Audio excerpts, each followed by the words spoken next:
Good good morning बच्चों। आज हम हिंदी व्याकरण क्लास 7 से 4th चैप्टर पढ़ेंगे और उसको समझेंगे। 4th चैप्टर है संज्ञा।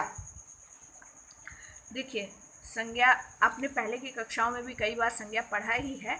अब और उसके विस्तृत रूप को भी हम लोग आज यहाँ देख लेंगे। पहले जान लेते हैं कि संज्ञा क्या होती है। ठीक है, आप यहाँ देख रहे होंगे एक कहानी दी हुई है। इसको पढ़ने के बाद आपको स्पष्ट होगा कि संज्ञा होती क्या है। राष्ट्रपिता महात्मा गांधी का नाम किसने नहीं सुना है। उनके बचपन का नाम मोहनदास करमचंद गांधी था।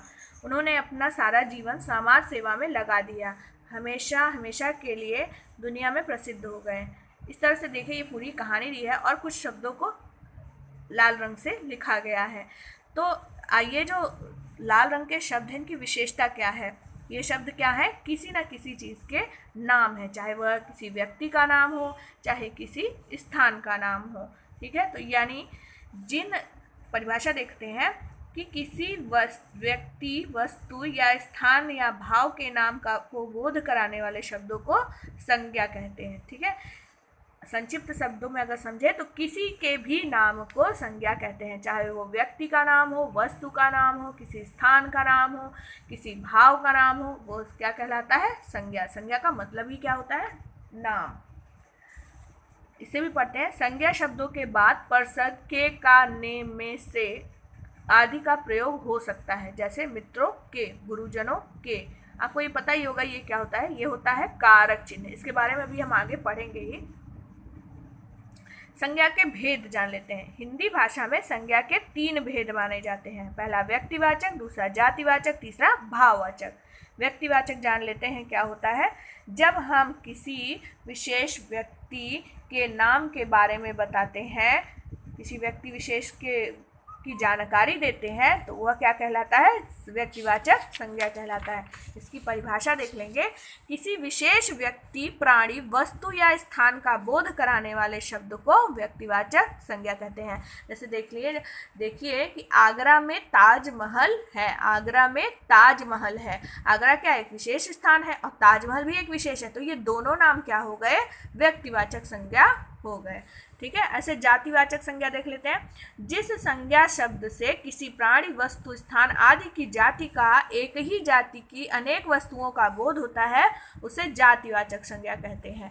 जैसे मनुष्य, नदी, पर्वत। अब नदी से किस नदी के बारे में कह रहा है, किसी का नाम तो लिया नहीं है। जैसे गंगा नदी, ऐसा तो उसने कहा नहीं। गंगा नदी होता तो ये क्या होता, व्यक्तिवाचक संज्ञा हो जाता, लेकिन यहाँ पर नदी कहा है, इसके अंदर अनेक नदियां आएंगी, तो ये क्या हो जाएगा, जातिवाचक संज्ञा।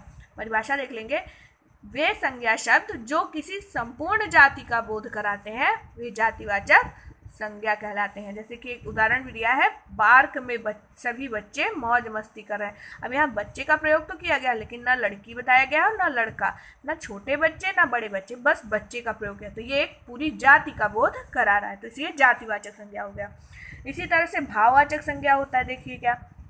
देखिए धोनी सभी साथियों के सुख दुख में सम्मिलित होता है। बॉक्सर विजेंदर ने जोश और उत्साह है। आप देख रहे होंगे ये जो लाल रंग के शब्द हैं, ये सिर्फ क्या है, मनुष्य के भाव हैं, मनुष्य की एक फीलिंग है। तो ये जो शब्द हैं, ये भाववाचक संज्ञा है। इसकी परिभाषा देखेंगे। वे संज्ञा शब्द जिनसे किसी व्यक्ति या वस्तु के गुण, दोष, स्वभाव, अवस्था, भाव आदि का बोध होता है, वे भाववाचक संज्ञाएं कहलाती हैं। ठीक है, आगे और भी देख लेते हैं। हिंदी व्याकरण के कुछ विद्वान अंग्रेजी व्याकरण के अनुसार संज्ञा के 2 भेद और मानते हैं। आपने कहीं पर और भी देखा हो, किसी बुक में 5 भेद दिए रहते हैं, वो 5 क्या है, बस ये आपको यहाँ पर समझना है।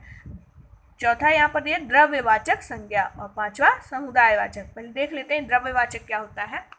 वे शब्द जो किसी पदार्थ या द्रव्य का बोध कराते हैं, वे द्रव्यवाचक संज्ञा कहलाते हैं। जैसे यहाँ देखिए लकड़ी का फर्नीचर, तो लकड़ी क्या है, एक पदार्थ है, तो ये क्या है, द्रव्यवाचक संज्ञा। इसी तरह से देखिए तेल बिखर गया, तेल क्या है, एक द्रव्य है, एक पदार्थ है, तो ये भी क्या हो गया, संज्ञा हो गया और द्रव्यवाचक संज्ञा। इसी तरह ये देखिए सोने का हार, सोना आपको पता ही है, सोना क्या है, एक पदार्थ है, तो ये क्या हो गया, द्रव्यवाचक संज्ञा। इसी तरह धातु की मूर्ति। अब आगे देखते हैं समुदायवाचक संज्ञा। समुदाय क्या होता है? वे शब्द जो किसी व्यक्ति विशेष के स्थान पर पूरे समूह को दर्शाता है, किसी एक व्यक्ति का नाम नहीं, पूरे समूह का बोध कराए, वो समुदायवाचक संज्ञा कहलाता है। जैसे देखिए, परिवार के सदस्य। अब परिवार में किसी एक के बारे में तो बताया नहीं, संपूर्ण के बारे में बताया है, तो ये क्या हो गया? परिवार। ये क्या हो गया? समुदायवाचक। ऐसे देखिए, सेना। अब सेना में तो बहुत से लोग होते हैं, बहुत से जवान होते हैं, लेकिन किसी एक का नाम नहीं दिया है, तो ये क्या हो गया? सेना शब्द क्या हो गया? समुदाय हो गया। सेना क्या होता है? सिपाहियों का समूह होता है। ठीक है, तो ये समुदायवाचक संज्ञा हो गया। आप इसको समूहवाचक संज्ञा भी कह सकते हैं, जैसे बच्चों की भीड़। भीड़ क्या है? कई लोगों की भीड़, तो ये भी हो गया समुदायवाचक संज्ञा। अब इसके और भी देख लेते हैं। ये शब्द सजातीय प्राणियों के समूह को एक इकाई के रूप में प्रकट कर रहे हैं और एक वचन में हमेशा प्रयुक्त होते हैं। यहाँ देख लीजिए, भाववाचक शब्दों से संज्ञा का निर्माण कैसे होता है। तो देखिए, भाववाचक संज्ञा क्या है? चोरी। अब इसको जातिवाचक अगर हमें बनाना है तो क्या करेंगे? चोरियां। हमने चोरी की, वहाँ बहुत चोरियां हुई, एक जाति पूरी बन गई। अब इसमें किस चीज़ की चोरी हुई ये तो पता चल नहीं रहा है, तो इसलिए क्या हो गया? जातिवाचक संज्ञा। इसी तरह बुराई, मूर्खता, भिन्नता, दूरी। इसी तरह से जातिवाचक संज्ञाओं से भाववाचक देख लीजिए। मित्र है, और मित्र से क्या बन गया? मित्रता। मित्र को आप, मित्र एक जाति हो गई, जातिवाचक संज्ञा हो गई, और मित्रता एक भाववाचक संज्ञा। इसी तरह से सर्वनाम से भाववाचक बनाना, विशेषण से भाववाचक संज्ञा बनाना, क्रिया से भाववाचक बनाना और अव्यय से भाववाचक संज्ञा बनाना। ये शब्दों का उदाहरण दिया है, आपको इनको पाठ में पढ़ना है। आइए दोहरा लेते हैं कि हमने इस पाठ में आज क्या सीखा। किसी व्यक्ति, वस्तु या स्थान या भाव का बोध कराने वाले शब्द संज्ञा कहलाते हैं। हिंदी भाषा में संज्ञा के 3 भेद, व्यक्तिवाचक, जातिवाचक और भाववाचक होते हैं।